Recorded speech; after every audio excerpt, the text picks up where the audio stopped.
Amílcar Tivan é vice-ministro da Economia e Finanças de Moçambique. Vai conversar com a ONU News sobre a presença aqui nas Nações Unidas no Fórum Político de Alto Nível, no qual Moçambique traz resultados do desempenho, não é? Em relação aos ODS. Vamos falar disto, vice-ministro, para começar? Muito obrigado, Eleutério Gavan. Gostávamos de aproveitar esta oportunidade para agradecer à ONU News pelo espaço que nos é dado para partilhar os resultados do trabalho que temos estado a realizar nos últimos dias. Fundamentalmente, estamos aqui para participar no Fórum de Alto Nível, que tem em vista monitorar o progresso que os países estão a realizar no cumprimento das metas do desenvolvimento sustentável, as famosas ODS.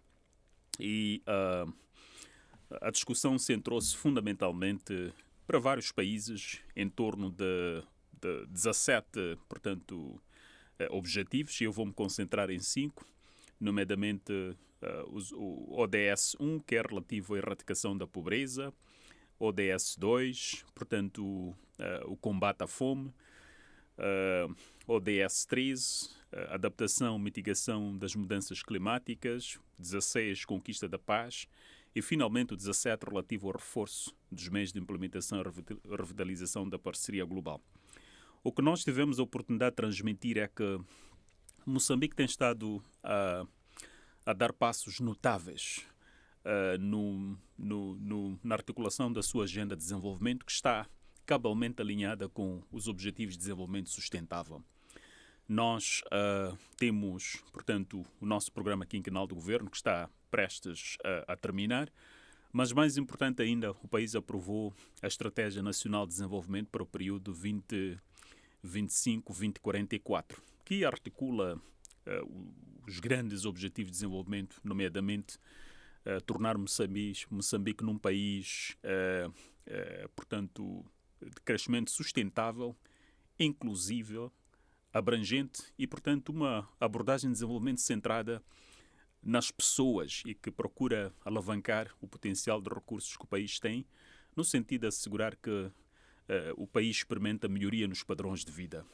E praticamente muitos dos indicadores que corporizam os Objetivos de Desenvolvimento Sustentável estão refletidos na nossa Estratégia Nacional de Desenvolvimento e, em grande medida, no plano quinquenal do governo. Em que nível de cumprimento é que se está em Moçambique? O nível de cumprimento, temos é que olhar para o contexto. Primeiro, não se pode fazer análise destes indicadores sem compreender as dinâmicas que têm afetado a trajetória de crescimento económico. Primeiro, é preciso compreender que Moçambique é uma economia que tem estado a crescer. Por exemplo, a média nos últimos 3 anos, o crescimento médio do produto interno bruto em torno de 5%. Temos estado a registrar melhorias nos indicadores sociais, acesso aos serviços básicos. No entanto, há grandes desafios. O primeiro que colocaria é o desafio associado à necessidade de, a médio prazo, assegurar a redução significativa, ou melhor, a melhoria dos parâmetros de sustentabilidade da dívida pública para libertar espaço fiscal para o país poder agressivamente financiar os seus programas de desenvolvimento, nomeadamente a construção de infraestruturas económicas, sociais, o apoio ao desenvolvimento do setor privado e, portanto, programas que deslocam um ponto ao centro da acumulação interna, que está, na atualidade, centrado na atividade do setor público para a participação do setor privado. Mas também não podemos descurar o facto do país estar a viver uma situação que tem estado a corroer o espaço fiscal e, em certa medida, a refriar aquilo que é a capacidade do país avançar muito mais rapidamente. Refiro uma situação do terrorismo que afeta alguns distritos da província de Cabo Delgado, no norte. Tem assim um custo do que o terrorismo implica para Moçambique? O terrorismo tem custos assinaláveis.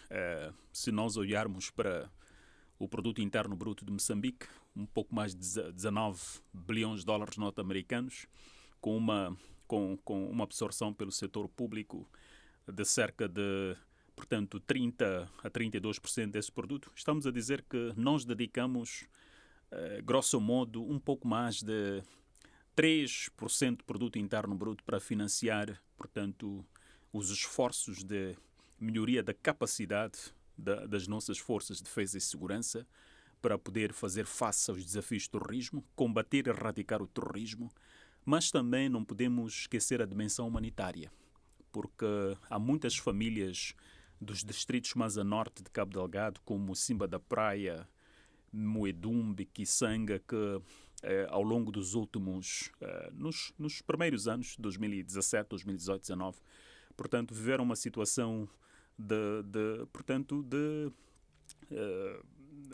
diria, mobilidade em face desta situação, ter que se deslocar de um ponto para outro à procura de condições de segurança.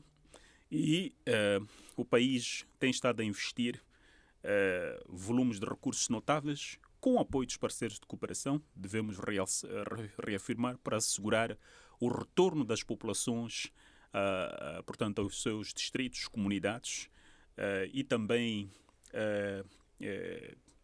assegurar, portanto, a presença do poder, portanto, do Estado. O Estado tem que se fazer sentir de forma firme nessas regiões, portanto, as instituições do Estado, estamos a falar, portanto, as instituições públicas, o poder judicial, as autoridades comunitárias, para que essas populações se sintam acarinhadas para retomar o seu curso de vida normal. E a situação melhorou bastante. E, não menos importante, é o desafio associado à ocorrência, à frequência das calamidades naturais, portanto, a dimensão climática do fenómeno. Portanto, Moçambique é um país propenso. As situações de choques climáticos adversos são uma constante na nossa arquitetura de planificação, e nós temos estado a dedicar um pouco mais de 0,5% do produto interno bruto para financiar as atividades de prevenção, combate, portanto, e resposta rápida e mitigação dos efeitos das calamidades naturais. Houve agora uma situação, que foi a pandemia, agora é o período de recuperação, e Moçambique, enfim, esteve com a esperança de começar a explorar recursos naturais. Como é que esta perspectiva pode ajudar a acelerar a implementação dos ODS nos próximos 6 anos? É preciso compreender que a disponibilidade de recursos naturais, a exploração, em particular, o projeto da Total, que, portanto, teve que ser interrompido por conta dos efeitos do terrorismo, terá impactos profundos no crescimento da economia. Por exemplo, se nós olharmos as nossas estatísticas, o crescimento médio anual do produto interno bruto, sem gás, estamos a falar do setor tradicional, agricultura, a indústria transformadora, portanto, estamos a falar da mineração, excluindo naturalmente o LNG, portanto, a aquacultura e outras atividades, é responsável por cerca de, portanto, explica o crescimento médio de cerca de 4,5%. Se nós adicionarmos o gás, portanto, a economia registra uma aceleração no crescimento para cerca de 6,5% e a médio prazo uma média de 7%. Este crescimento de 7% vai refletir-se do ponto de vista da capacidade de mobilização de receitas fiscais, que são necessárias para poder financiar o desenvolvimento. E aqui, nos Objetivos de Desenvolvimento Sustentável, por exemplo, nós temos, portanto, a questão da pobreza, a erradicação da pobreza, portanto, a erradicação, portanto, o combate à fome, erradicação de situações de fome, a melhoria dos indicadores sociais, portanto, nutrição, mortalidade materna, mortalidade infantil. Todos esses indicadores pressupõem capacidade de o Estado investir em programas de desenvolvimento. Portanto, investir na infraestrutura socioeconómica básica, nas infraestruturas, portanto, de educação, a construção de escolas técnicas, portanto, escolas secundárias, universidades, a construção, a expansão da rede sanitária, que pressupõe a disponibilidade de infraestruturas, mas também a formação de pessoal especializado. Estamos a falar, portanto, de médicos, técnicos de saúde.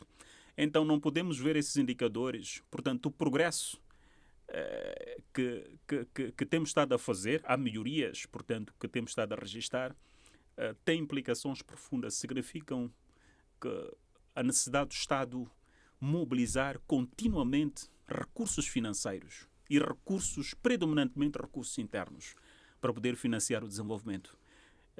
Então, esta ligação entre o crescimento económico e a capacidade do alcance das metas de desenvolvimento sustentável, esta associação é muito forte. Os países com capacidade de mobilizar recursos estão em melhores condições de registrar progressos notáveis rumo ao alcance das metas de desenvolvimento sustentável. Eu vou colocar a questão outra vez. A quantas é que estamos para o cumprimento destas metas? Eu diria que os resultados são mistos. Em matéria de pobreza, nós temos uma avaliação, portanto, um inquérito, que dá a indicação de que nós temos estado, na perspectiva multidimensional, temos estado a registrar ganhos na redução do número de moçambicanos que vivem abaixo da linha de pobreza. Portanto, estamos com uma população de 30 milhões, o índice de incidência de pobreza multidimensional situa-se, portanto, abaixo de 45%. Se nós olharmos, portanto, há 15 anos, Moçambique estava com um índice de incidência de pobreza de cerca de 68%, 69%, no início portanto, da década de 2000. Então, registramos uma redução significativa. No entanto,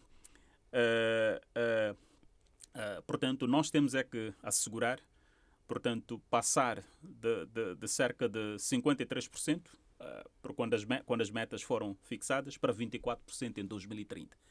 Então, temos é que reduzir, estamos a falar de cerca de, por aí, 20 pontos percentuais de redução no índice de incidência de pobreza multidimensional. É um desafio monumental, mas a economia moçambicana tem capacidade de registrar progressos e nós temos é que de forma muito pragmática, continuar a investir para que daqui a 6 anos possamos dizer que, bom, pelo menos em matéria de pobreza, fome, demos passos notáveis. Os outros indicadores, como, portanto, a percentagem de crianças menores de 5 anos com desnutrição crónica, a prevalência de desnutrição aguda, estamos com avanços notáveis e acreditamos que vamos alcançar.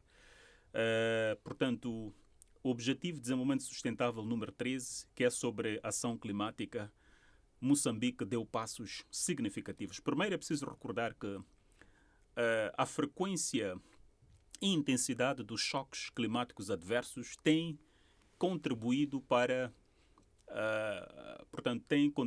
gerar perdas do ponto de vista de criação de riqueza. Estamos a falar o equivalente a 1,1% do produto interno bruto, que é o volume de riqueza que se perde, a destruição na capacidade produtiva associada a choques. E nós demos passos inovadores. Primeiro, criamos o Fundo de Gestão de Calamidades Naturais há mais de 5 anos e temos estado a dedicar, portanto, ao nível da programação orçamental, um pouco mais, cerca de 0,5% do produto interno bruto, para financiar a nossa capacidade de mitigação e resposta, portanto, às calamidades naturais. Mas temos a dimensão, portanto, financeira, a partilha de riscos, porque Moçambique não pode ser um país que, portanto, age ex post, portanto, após a ocorrência. Tem que ter mecanismos de previsão dos fenómenos, mobilização de recursos e, portanto, nós aprovamos o Plano de Proteção Financeira contra Desastres com vista a promover e fortalecer a capacidade de resposta e reforço, portanto, da proteção social e financeira contra o impacto destes desastres. E conseguimos estruturar 2 seguros, portanto, soberanos contra desastres. Portanto, o primeiro seguro para a época chuvosa 2022-2023, no montante, portanto, é um seguro paramétrico que é acionado caso, portanto, o país alcance um determinado limiar do ponto de vista de intensidade e impacto do choque climático. E no primeiro seguro conseguimos mobilizar um pouco mais de 200 milhões de dólares. Estruturamos o segundo seguro para o período 2023-2024 e aderimos em 2023, ratificamos o acordo com a Capacidade Africana de Risco, que é um mecanismo multilateral que permite ao país fazer alavancagem do ponto de vista de mobilização de recursos para poder amortecer o impacto das mudanças climáticas. E falando da questão multilateral, portanto, está aqui nas Nações Unidas. Como é que os membros da organização, incluindo os lusófonos, que cooperam muito mais proximamente, portanto, com Moçambique, podem apoiar neste esforço? 5 anos pela frente, quase 6. O que é que se pode fazer ainda com o apoio de membros da ONU e nações de língua portuguesa? Nós temos um quadro de cooperação bastante robusto ao nível dos PALOP, portanto há consultas que ocorrem com alguma regularidade o mais importante é assegurar que os países do PALOP consigam ecoar a sua voz sobre matérias candentes sobre desenvolvimento mundial. Mais concretamente, estamos a falar da necessidade de assegurarmos que o mundo, portanto, a nível planetário, se articula em estratégias para mobilizar mais recursos para assistir às economias, portanto, na implementação de programas que visam assegurar o cumprimento das metas de desenvolvimento sustentável. E isto leva-me à dimensão multilateral. Os países dos PALOP e os países africanos, de um modo geral, são membros das organizações multilaterais. Nações Unidas, estamos aqui nas Nações Unidas, mas também somos membros do Grupo Banco Mundial, Fundo Monetário Internacional, Banco Africano de Desenvolvimento e outras organizações. O que nós temos estado a fazer é trabalhar no sentido de acelerar o processo de reforma da governação das instituições multilaterais. O que é que quero dizer mais concretamente? Nós sabemos que, em particular, em relação ao Banco Mundial e Fundo Monetário Internacional, a representatividade ou a participação dos países é proporcional à sua cota. Quando estas instituições foram criadas logo após a Segunda Guerra Mundial, muitos dos nossos países ainda não tinham alcançado a independência. Estavam, portanto, num estágio infante, de criação de condições para arrancar com, portanto, a luta para a autodeterminação dos povos. Então, a nossa expressão no capital, portanto, destas instituições é muito pequena e a consequência é que o acesso aos recursos é bastante limitado.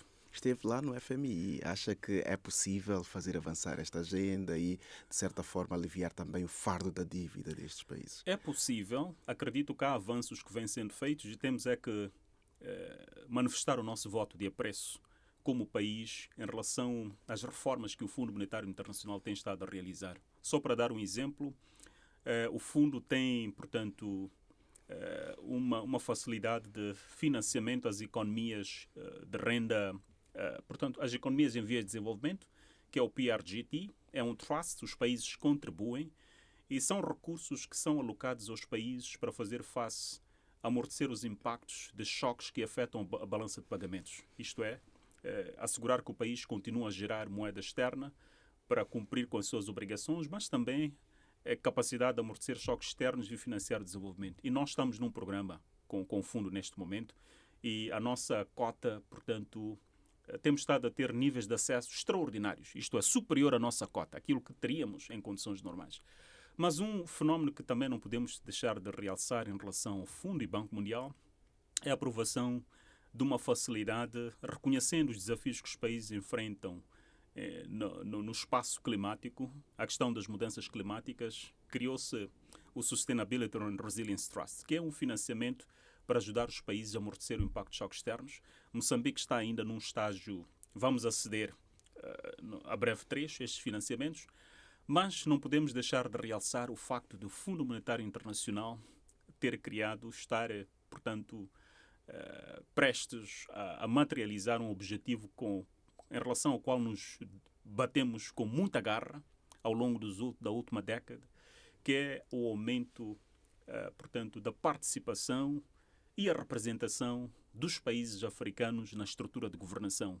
Vamos ter, dentro em breve, a terceira Constituinte africana no Fundo Monetário, que é um passo notável e nós continuaremos a trabalhar com estas instituições.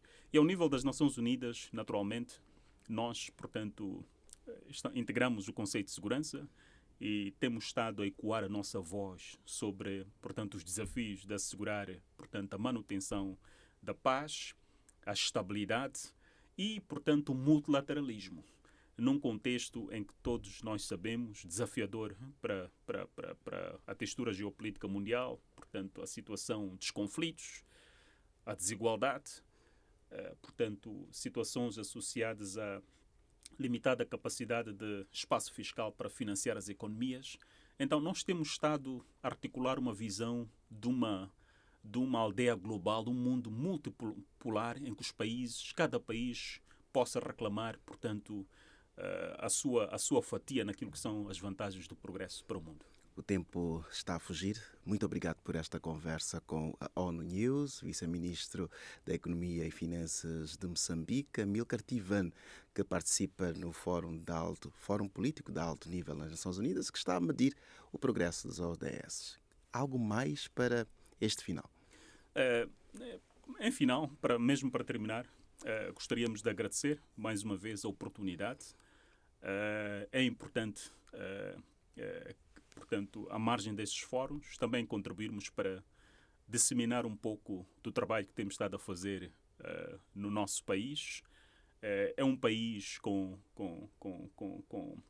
que encara, digamos, o seu futuro com muito otimismo e, portanto, temos a continuar a trabalhar para assegurar que os benefícios do crescimento e desenvolvimento se transmitam para todos os segmentos da população e que possamos ter um país competitivo, dinâmico e que se possa afirmar com veemência no quadro geopolítico global. Muito obrigado. Muito obrigado.